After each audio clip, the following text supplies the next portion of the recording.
সুধা সাথীরে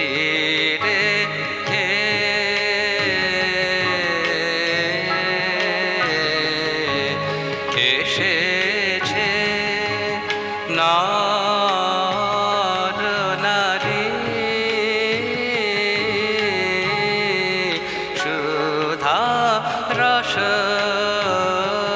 পিয়াসে সুধা সাগর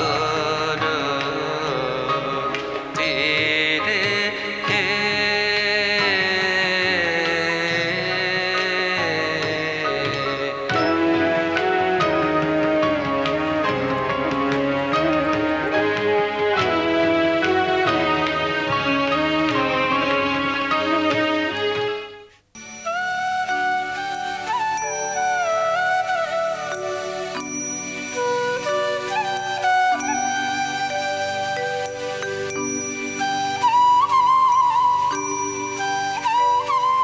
আধার ঘরে কার জন্য বসে আছো দিদি? যার জন্যই বসে থাকুক, আলুটা জেলে বসতে পারতে। যার কাজ সে করবে বিষ্ণুদা। আমার আধার ঘরে বসে অপেক্ষা করাই কাজ, আর তোমার কাজ আধার ঘরে প্রদীপ জ্বালানো। কার জন্য অপেক্ষা করছো? শৈলেন্দ্রবাবুর জন্য? হ্যাঁ, মা যেন জানতে না পারেন। আজ অব্দি নয় ঢেকে চেপে রাখলাম, কিন্তু কাল কি হবে? আমি তো ছুটিতে চললাম, লক্ষ্মীমণি তো গিন্নিমাকে সব জানাবে। কোথায় যাচ্ছ? দেশে? টিকিট কাটা হয়ে গেছে? পেলে? পাবো না, আমি হচ্ছি ব্যাংকের বড় কর্তা প্রমথেশ বাবুর খাস কাজের লোক। এক কথায় টিকিট। অরুণা,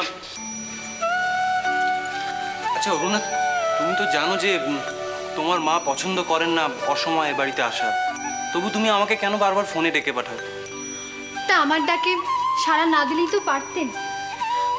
বিষ্ণুদা, হ্যাঁ, ছুটিতে যাওয়ার আগে তোমার শৈলেন্দা বাবুকে শেষ এক পেয়ালা চা খাও। একজনই খাবে আর অন্যজন দেখবে, তাতে কি আলাপ জমবে? আমি তোমার জন্য আনছি।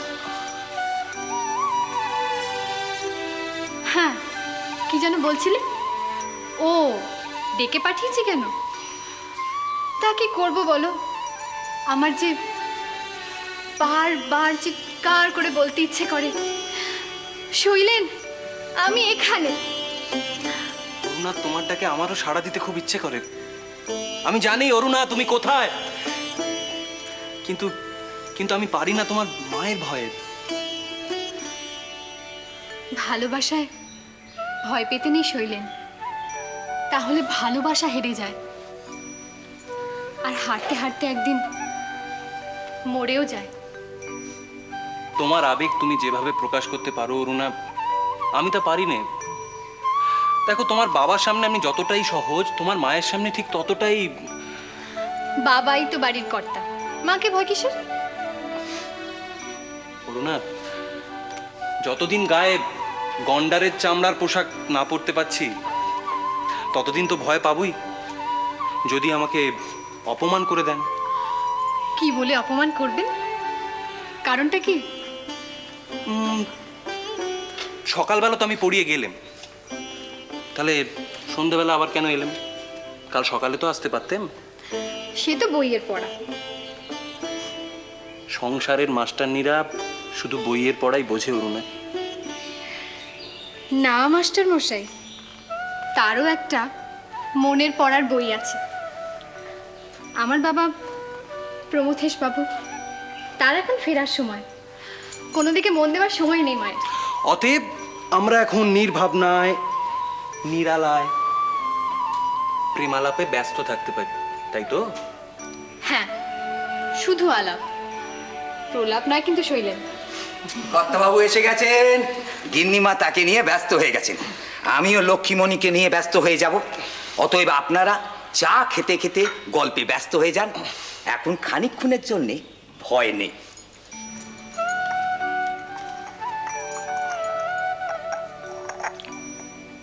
আচ্ছা অরুণা, যে মহিলা তার স্বামীকে এত ভালোবাসেন, তিনি তার মেয়ের ভালোবাসাকে সহ্য করতে পারেন না কেন বলো তো?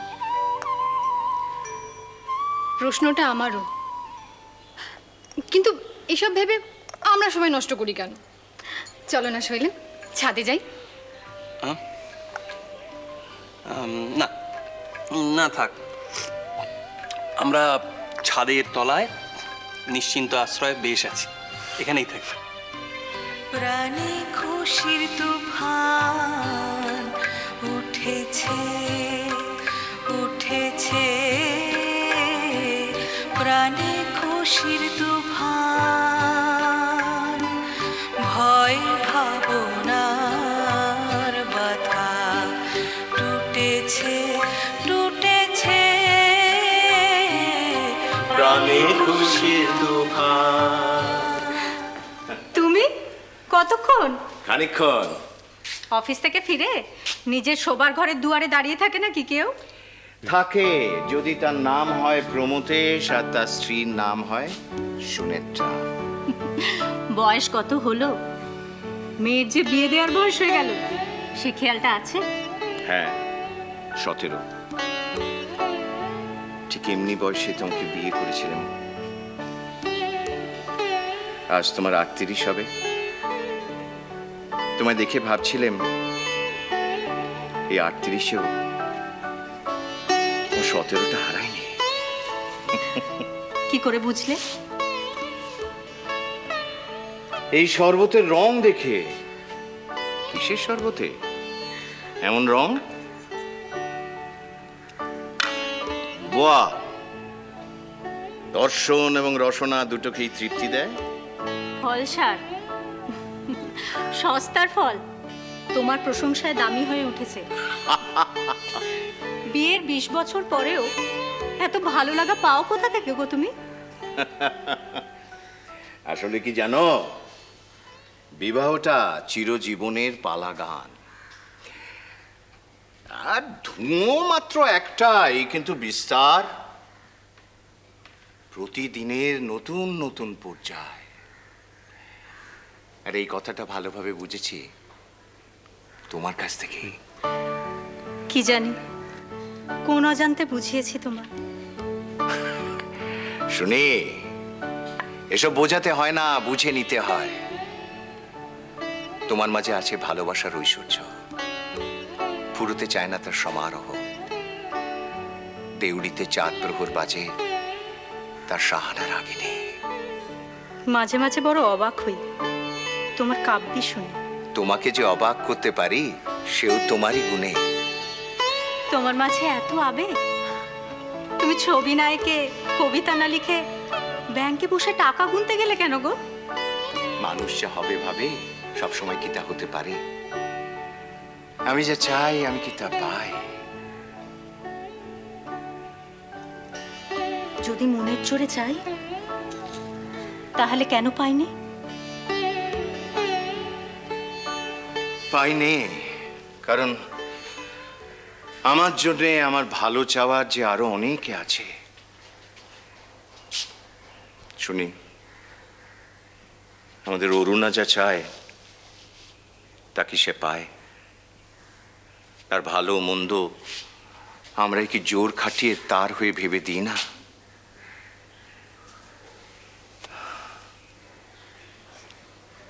অভিভাবকদের তো সেটাই ধর্ম। তেমন ধার্মিক অভিভাবক আমারও ছিল, আমার বাবা। তাকে তো তুমি দেখেছো। তোমার কি কখনো মনে হয়েছে আমার এই আবেগের কণা মাত্র আমি তার কাছ থেকে পেয়েছি? সে বয়সে তার চোখের দিকে তাকাবার সাহস ছিল না আমার। মনের কথা বুঝবো কেমন করে? এই এই আমিও সাহস করিনি প্রতিবাদ করার। আর আমি যখন আমার স্বপ্ন নিয়ে জীবন গড়ার কথা ভাবছি, তখন তিনি দিলেন বৈষয়িক হাতুড়ির একটা ঘা। স্বপ্ন আমার ভেঙে চুরমার।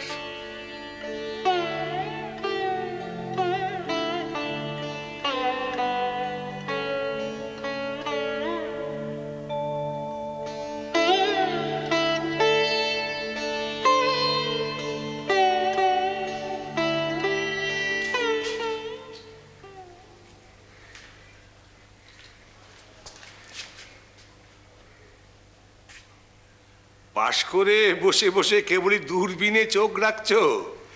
মাটির পৃথিবীর দিকে একটু তাকাও খালি চোখে। মাটিতে তো দাঁড়িয়ে রয়েছি বাবা, খালি পায়ে টের পাই এ ধরণীতল বড় কঠিন কঠোর, তাই মাথা নিচু করে দেখতে আর মন চায় না। এসব ছেলে মানুষই আবেগ বাদ দাও, এবার সংসার ধর্মে মন দাও। আমি আর কতদিন? আপনার ছায়া বেশ তো আছি বাবা, যতদিন ছায়া আছে সুখে থাকি। কবে ছায়া চলে যাবে সে দুঃখে আজকের সুখটাকে ত্যাগ করি কেন? আমার ব্যাংকে যোগ দিচ্ছ কবে? আপনার ব্যাংকে আপনিই থাকুন না, আমি বরং অন্যত্র কাজে যোগ দিই। ব্যাংকের চাকুরি আমার পছন্দ নয় বাবা। তা কি ধরনের চাকুরি তোমার পছন্দ? প্রকৃতির কাছাকাছি যাওয়ার বড় স্বাদ। ইচ্ছে হয় খালি গায়ে জঙ্গলে বেরোনোর, মাঝে মাঝে শিকার করব। তাহলে তো কোনো রাজা মহারাজার পদে যোগ দিতে হয়, যে পদ বংশানুক্রমে পেতে হয়। আপিলে হয় না? কেন হবে না বাবা? যদি ফরেস্ট রেঞ্জারের চাকরি পাই। ব্যাংক নয়, বন বিভাগটাই আমার পছন্দ বাবা।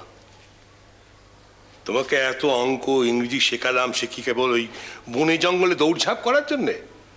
তা পেয়েছো নাকি? আপিল করলে নিশ্চয়ই পাবো, এই আমার বিশ্বাস। আপিল করতে হবে না, আমি ব্যাংকে বলে রেখেছি কাল থেকে তুমি সেখানেই যোগ দেবে। কেন বাবা? ফরেস্ট ডিপার্টমেন্টের চাকরি কি দোষ করলো? ওসব চাকুরিতে সামাজিক প্রতিপত্তি থাকে না। কেন থাকে না বাবা? বেতন অত্যন্ত কম। অর্থই হচ্ছে জীবনের পরমার্থ প্রমথ, টাকা ছাড়া সবই ফাঁকা। আপনার টাকাই তো রইলো বাবা, আমি আর দাদা দুজনে মিলে যথেচ্ছ ভোগ করেও তো শেষ করতে পারবো না। টাকা শেষ করার জন্য নয়, বাড়ানোর। ওটা ব্যাংকেই বাড়ে, তাই ব্যাংকের বেতনও বেশি। বনে জঙ্গলে নয়, ব্যাংকেই যোগ দেবে। কিন্তু বাবা ব্যাংক আমার... প্রমথ, আমার জীবনের পথ আমি ঠিক করিনি, করেছিলেন আমার বাবা। তাই আমি চাই আমার দেখানো পথ ধরেই তোমরা দু ভাই চলবে। কিন্তু দিনকাল তো বদলেছে বাবা। আগে বুদ্ধিটা পরিপক্ক হোক, তখন তুমি দিন বদলের ডাকে সাড়া দিও। তাই কাঁচা মন নিয়ে সংসারের কঠিন পথে আমার হাত ধরেই চলবে। তাহলে ব্যাংকেই? হ্যাঁ, ব্যাংকেই।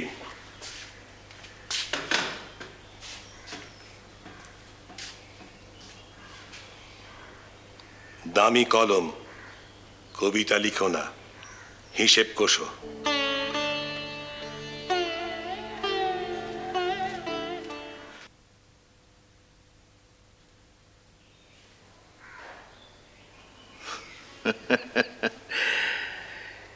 যোগ দিলাম ব্যাংকের চাকুরিতে,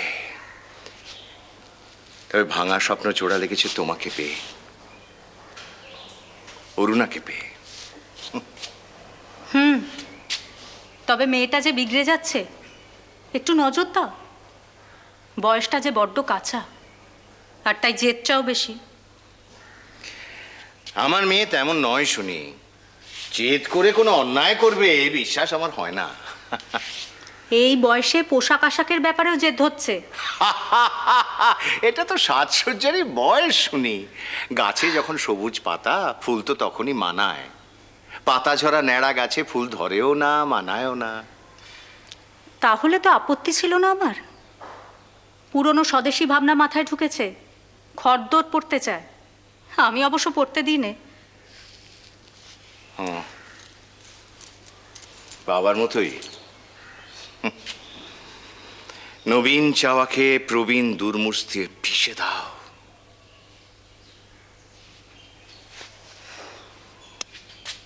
খদ্দরে দোষটা কি? দোষ দেখি নে, তবে কোনো গুণও আমার চোখে পড়ে না। তাঁতের শাড়িতে মাহাত্মিটা কোথায়? 20 বছর ধরে তাঁতের শাড়িতেই তো দেখছো আমাকে। পুরনো লেগেছে কখনো? খদ্দরের শাড়িতে লাগতো এমন নিশ্চিতভাবে তো বলা যায় না, তবে হ্যাঁ, তাঁতের শাড়িতে তোমাকে আমার নিত্য নতুন লাগে। কেন লাগে জানো? ও কাপড়ে নতুনত্ব দেয় নানা আভাসে। মনেই হয় না সেজেছ। হ্যাঁ, মনের মানুষের জন্য বাইরের সাজ সাজতে নেই, মনটাকেই সাজিয়ে রাখতে হয়। আমার এই কালো পাড়ে সাদা খোলের তাঁতের শাড়ি আমার মনটাকেই সাজিয়ে তোলে। কিন্তু যারা খদ্দর পড়ে, খদ্দরের প্রচারক, তারা তো তোমায় ধিক্কার দেবে। সে ধিক্কার আমি মুখ বুঝে স্বীকার করে নেব, তবু খদ্দরকে স্বীকার করব না। দেশের মেয়ে হয়ে স্বদেশী আনাকে মোটেই আমল দেবে না, নিজের মেয়ের ভাবনাতেও বাধা দেবে। তাঁত তো বিদেশি নয়, হাতের কাছে নরম তাঁতের শাড়ি থাকতে খসখসে খদ্দর পরে গা চুলকোতে যাব কোন দুঃখে? আমার বাবার সঙ্গে তোমার এমনিতে কোনো মিল খুঁজে পাই না শুনে, শুধু এই স্বদেশী আনার ক্ষেত্রে মিল খুঁজে পাই। কিরকম মিল শুনি? সত্যি মিল থাকলে মেনে নেব, তবে ওরকম বৈষয়িক মানুষের সাথে আমার ভাবনার কোনো মিল থাকবে বলে বোধ হয় না। শুনি, আজ আমার মেয়ে খদ্দর পড়তে চায়, তুমি বাধা দিচ্ছ। একদিন আমিও খদ্দর ধরেছিলাম, না কোনো স্বদেশী ভাবনা থেকে নয়, হয়তো খানিকটা হুজুগে। সবাই পড়ছে, আমিও পড়ি, তাই দেখে বাবা একদিন বললেন,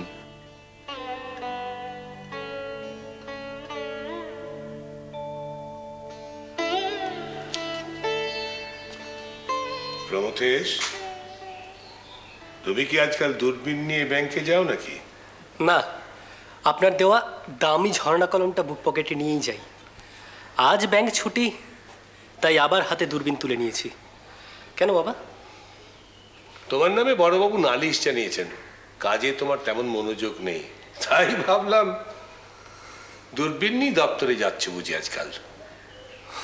মনের যোগ নেই যে কাজে, সে কাজে মনোযোগ কি করে থাকবে বাবা? শোনো, এই হিসেবটা মিলিয়ে দাও থেকে, ভুলটা তোমারই, তাই শোধরাবার দায়ও তোমার।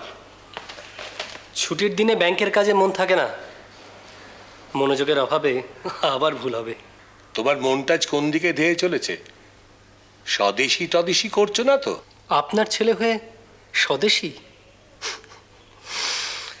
আজ হঠাৎ একথা মনে হলো কেন বাবা? দাদা নিশ্চয়ই নালিশ জানিয়েছে আপনার কাছে? না, তোমার খদ্দর পড়ার বহর দেখে মনে হচ্ছে ব্যাংকে কাজ করবে, আবার খদ্দরও পড়বে। সে খানিকটা হুজুগে বলতে পারেন, সবাই পড়ছে তাই। যে কাজ মন থেকে মানতে পারো না সে কাজ করো না। যারা খদ্দর পড়ছে তাটা বিশ্বাস মনে রেখেই পড়ছে। ধরুন আমার মনেও যদি সে বিশ্বাস থেকে থাকে, তাহলে সেই বিশ্বাসটাকে পাল্টাতে বলবো। সে কি? কেন বাবা? স্বদেশিয়ানা ভাবনাটাই আমাদের পরিবারে অপ্রয়োজনীয়, তাই। আর খদ্দর পড়লেই যে দেশকে ভালোবাসা যায় সেটা একেবারে অর্থহীন। আপনার কাছে তো অর্থ ছাড়া অন্য সব ভাবনাই অর্থহীন, আমার কাছে কিন্তু তা নয় বাবা। ওই ব্যাংকের ভাবনাটা বিদেশির আদলে গড়া, সেখানে তোমার স্বদেশিয়ানা খদ্দর চলে না। কোট প্যান্ট পরতে না চাও, মিলের ধুতি আর গলাবন্ধ কোট পরবে, খদ্দর ছাড়ো। এভাবে আমার প্রতিটি ইচ্ছের উপর খবরদারি করতে করতে আপনি তো আমায় মেরে ফেলবেন বাবা। না, খদ্দর পরে যদি পথ হারিয়ে না মরো, সেই জন্যই বিধি নিষেধ। তোমার দাদাই বিধি মেনে আর জীবনে প্রতিষ্ঠিত, তুমিও তাই হবে। আমি জীবনে প্রতিষ্ঠিত হতে চাই না বাবা, আমি মুক্তির জীবন চাই। সেটা খদ্দর না পরেও পাওয়া যায়। আর খদ্দর পরে বাড়িতে পুলিশ ডেকে সাহেবদের কাছে আবার মুখ পোড়াতে চাও? খদ্দর ছাড়ো। ঠিক আছে, যেমন বলবেন।